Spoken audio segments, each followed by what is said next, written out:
Apa yang disampaikan oleh Bu Direktur itu kami merasakan manfaat yang luar biasa dari inovasi yang dilakukan oleh teman-teman. Bahkan kami selalu dibantu nih sama beliau ini ya. Tapi kalau soal masalah waktu itu memang itu kan ada aturannya juga ya Bu ya. Kita nggak internasional.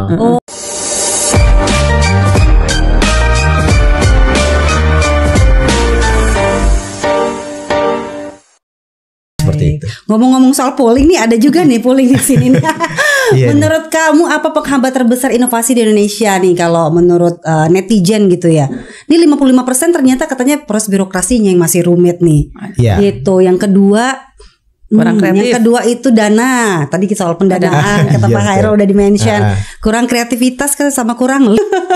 Boleh tanggapannya mungkin Ibu Lastami dulu deh. Oke. Sebenarnya sih tapi ini masukan buat kami juga sih dengan angka 55% tadi. Tapi artinya memang sebenarnya kami ikut terus berupaya untuk lebih mempermudah dan mempercepat proses birokrasi tadi. Berapa panjang Bu emangnya? Sebagai contoh memang paten itu beda dengan yang lain. Kalau hak cipta 10 menit sudah selesai. Sebelumnya itu 1 tahun. Betul. Jadi kami melalui ada namanya POP HC, apa namanya pendaftaran otomatis pencatatan hak cipta. Kami singkat jadi POP HC. Jadi yang sebelumnya 1 tahun, sekarang upload langsung keluar. Nah, begitu juga merek. Merek itu sekarang rata-rata sudah 6 bulan. Jadi itu tadi.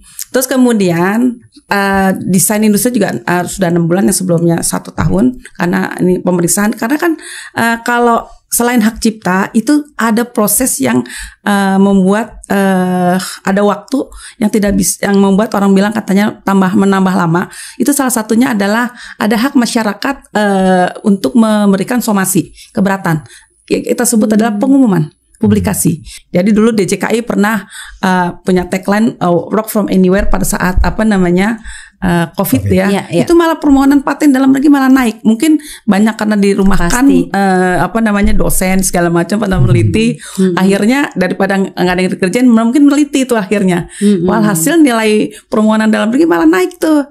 Nah gitu tadi, dan orang-orang PNBP-nya turun, DJKI itu waktu itu malah naik. Artinya itu tadi karena kami ada menerima banyak virtual tadi, menerima banyak tadi. Nah artinya kita mempermudah. Terus kemudian artinya sekarang juga undang-undang yang baru memungkinkan.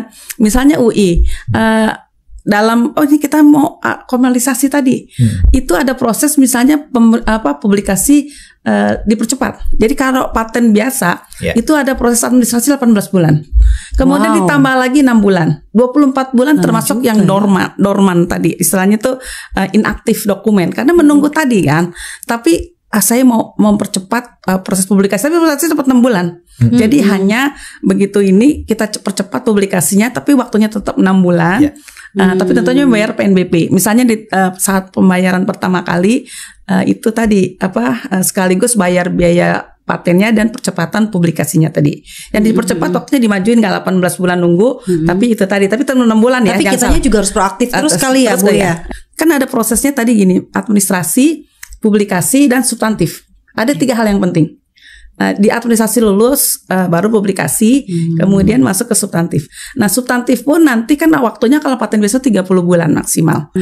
Kenapa dibilang mungkin berbirokrasi? Kalau paten ini memang cukup unik karena kita memberikan bukan izin Mbak. Di sini adalah kita memberikan adalah hak eksklusif, hak monopoli selama 20 tahun tadi. Terus kemudian juga termasuk biaya. Bisa tanya dengan Pak Hairul, biaya untuk universitas itu lebih murah dengan yang umum. Jauh lebih murah. Terus kalaupun ini nanti kan kalau ada biaya tahunan maintenance fee tadi. Nah kalau dari universitas maupun lembaga litbang seperti BRIN itu selama 5 tahun 0 rupiah.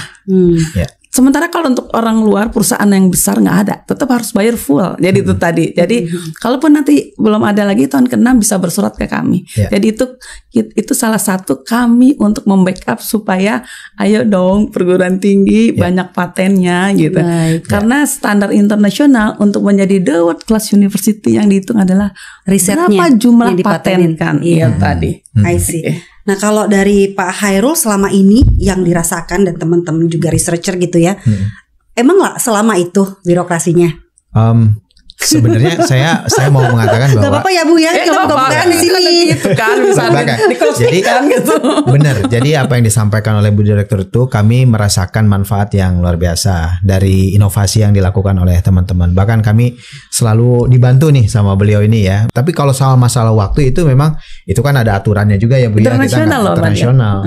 Jadi nggak bisa kita harus ikutin lah ya. Iya, kan ada WIPO ya, mungkin betul. ya. Ada trip agreement, ada Paris Convention itu semuanya. Jadi nggak boleh asal-asalan. Kalau kami inovasinya adalah dengan adanya Science Technopark ini Bu. Jadi Science Technopark ini adalah unit khusus di bawah rektor gitu ya, wakil rektor bidang riset dan inovasi yang dia tugasnya adalah bagaimana menghilirisasi hasil-hasil riset yang ada. Jadi dia punya spesial task yang setiap hari itu kita jalan ke industri, kita negosiasi dengan industri, kemudian kita itu strategi konkretnya yang saat ini. Science Jadi Technopark lakukan. Ya, dan dia setiap hari kita sering banget ke mana-mana dengan industri. Kita bicara apa kebutuhan mereka, apa yang bisa kita solve bersama gitu dan sebagainya. Dan kami juga siap dengan kami punya inovasi etalase yang isinya tuh yang 10.400 tadi. Jadi industri bisa tinggal lihat, oh ini inovasi dari UI melalui satu platform ya, sehingga dia bisa, oh saya tertarik dengan ini, siapa inventornya dan lain sebagainya. Nanti akan ada NDA, non-disclosure agreement. Kemudian setelah NDA ditandatangani, kita ada pengungkapan invensi. Nah, pengungkapan invensi jika tertarik, kemudian langsung di perjanjian kerjasama lisensi gitu. Seperti itu yang dilakukan oleh badan yang namanya Science Technopark itu, Mbak Dian. Baik. Jadi betul-betul dari awal untuk meresearch pun, untuk pendanaan kita yang mendatangi industri. Setelah itu baru kita menawarkan bahwa sudah ada nih hak paten ini. Kira-kira yang mana yang Anda butuhkan, yang mana yang Anda mau pakai seperti itu ya. Ya, itu terdengar lebih efisiensi ya Pak Khairul ya. Baik, kalau sejauh ini yang Bapak dan teman-teman researcher rasakan ya gitu ya untuk pendanaannya sendiri bagaimana? Ya, pendanaan itu kalau di UI bisa berasal dari internal dan eksternal. Kalau di kami cukup besar ya. Kami bahkan dana eksternalnya lebih besar kalau kami. Mungkin bisa sampai 100 miliar setahun itu kita kelola untuk riset di universitas ya. Itu berasal dari pendanaan satu. Kami sekarang mendapatkan pendanaan dari Project Prime Step yang didanai oleh ADB ya. Kemudian juga ada dari LPDP. Kemudian juga ada kalau dari APBN dari Kemendikti Saintek, kemudian ada dari lembaga-lembaga donor. Nah, sekarang kami sedang approach misalnya ada hibah yang diberikan oleh Bill and Melinda Gates ya. Itu terkait dengan bagaimana menciptakan nutrisi untuk penderita TBC ya. Saat ini mereka concern ke arah sana dan ini melalui kami misalnya sedang dalam proses approach saat ini. Nah, jadi pendanaan itu dari mana-mana, bisa juga dari industrinya, Bu. Ya, industrinya yang meminta kita untuk menyelesaikan masalah, tapi kami memberikan pendanaan gitu. Nah, kalau tidak ada juga dana internal. Jadi UI itu juga menyediakan dana internal dari UI untuk para peneliti ini. Dengan luaran harus ada KI-nya, kekayaan intelektual. Salah satunya adalah ada paten. Seperti itu. Baik, kalau kita bicara paten kan ya Bu Lastami, ini kan nggak soal kuantitas doang gitu loh. Nah, ini bagaimana caranya untuk meningkatkan kualitasnya juga? Sarannya dari gimana dari DJKI? Oke, baik.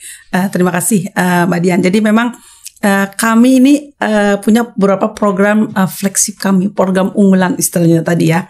Karena sebenarnya kadang-kadang gini, di teman-teman itu peneliti maupun dari universitas, sebenarnya eventnya tuh bagus, tapi mereka kadang-kadang masih kurang dalam menuangkan ke dalam bentuk deskripsi paten. Karena paten itu kan harus diungkap teknologinya. Kan paten itu artinya terbuka. Orang kalau punya teknologi kan kadang-kadang nggak mau diumpetin. Makanya kadang-kadang kalau lihat film-film yang takut dicontek orang soalnya benar. Makanya kita lihat kalau di film-film yang yang klasik gitu kan, bawa untuk rumah tinggal, atas untuk misalnya membuat sepatu, dan tidak sembarang orang boleh masuk karena takut dipoto, ditiru itu tadi. Tentu ini yang suatu hal yang tidak baik untuk pengembangan teknologi. Nah, artinya kan harus diungkapkan dalam bentuk tadi ada klaimnya, ada abstrak. Karena yang kita publikkan ke masyarakat itu waktu diumumkan juga hanya abstraknya, Mbak. Nanti ada yang pandu, Bu. Karena ini kan perpaduan antara bahasa teknologi dengan bahasa hukum. Jadi bagaimana menuangkan dua perpaduan tadi. Ini yang kadang-kadang peneliti suka masih kurang dalam hal ini. Kami makanya makanya ada beberapa tadi meningkatkan membuat workshop maupun training terkait cara patent drafting namanya. Jadi itu salah satu meningkatkan kualitas paten kita tadi. Kami juga punya sekarang Indonesia API Academy.